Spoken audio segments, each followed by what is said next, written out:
So, SmackDown recently ended with a fatal four-way to determine the number one contender for the SmackDown Women's Championship. Now, this match actually had a lot of things going on, and the result of the match also brought up a lot of discussion. So, let's dive into it and break it all down. So, this fatal four-way gave the women a well-deserved main event spot on SmackDown. Carmella and Dana Brooke, who haven't been involved in any storylines recently, were both finally involved in a match with real purpose. Same thing goes for Alexa Bliss. Since losing the women's tag team titles, Alexa Bliss has just been involved in a series of pointless filler matches. So it finally put Alexa back in a match that meant something. And for the last participant, the returning Naomi, it was looking like it would be the perfect spot for her to pick up the big win. Naomi made her huge return at the Royal Rumble after being away from the WWE for several months. Many assume that Naomi will be taken serious after the long break away from the company and could be a fresh face for the title picture.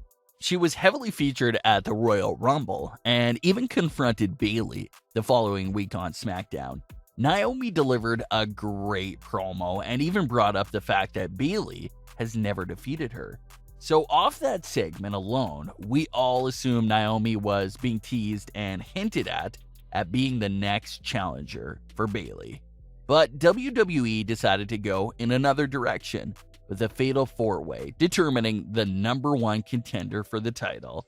Something else that also caught a lot of fans' attention was that Alexa Bliss, Carmella, and Dana Brooke all made their entrances off-screen during the commercial break, while Naomi was the only one to have her full entrance featured on-screen, which some fans also took that as a hint that Naomi was going to be a main focus of this match and most likely the winner. Although the match was advertised as a fatal four-way, majority of the match was just Alexa Bliss versus Naomi.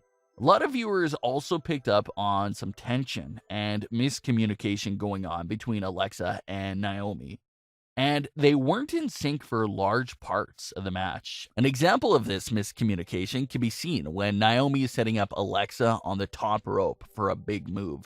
However, Naomi never gets to do the move because Alexa just shoves her down and goes for a pin. So that whole spot definitely looked like both superstars had different things in mind.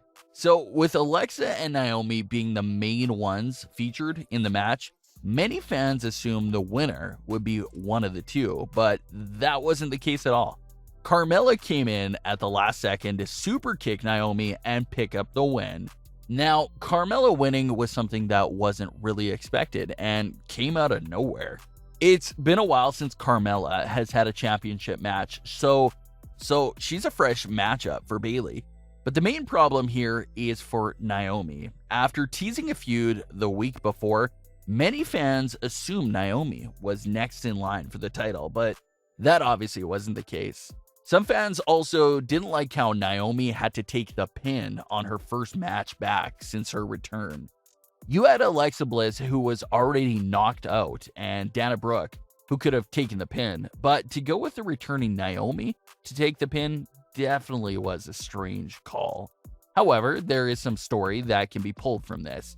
Naomi's shoulders were off the mat during the pin, so WWE could do the classic story of Naomi coming out and showing the instant replay, which could lead to a triple threat between Bayley, Naomi, and Carmella. Another direction you can take Naomi in is, of course, the underdog direction, having her lose matches like these to help get fans behind her even more. We saw this happen with Kofi Kingston in 2019, where after he lost several huge matches, fans really got behind him, and that led to his WWE title run. So WWE could possibly be saving Naomi's title match for something bigger, like WrestleMania or even SummerSlam later on this year. So it doesn't seem Naomi will be completely forgotten about, but once again, her taking the pin was a bit odd. As far as Bayley and Carmella goes, there's a lot of story to tell there as well. Bayley and Carmella haven't had much interaction on screen, but the two of them are close friends behind the scenes, so they should put on a great match. But what are your thoughts on Carmella winning and Naomi taking the pin? Do you think Naomi taking the pin was the right call by WWE? Leave your comments. Don't forget to subscribe and leave a like if you enjoyed. Thanks for watching, guys.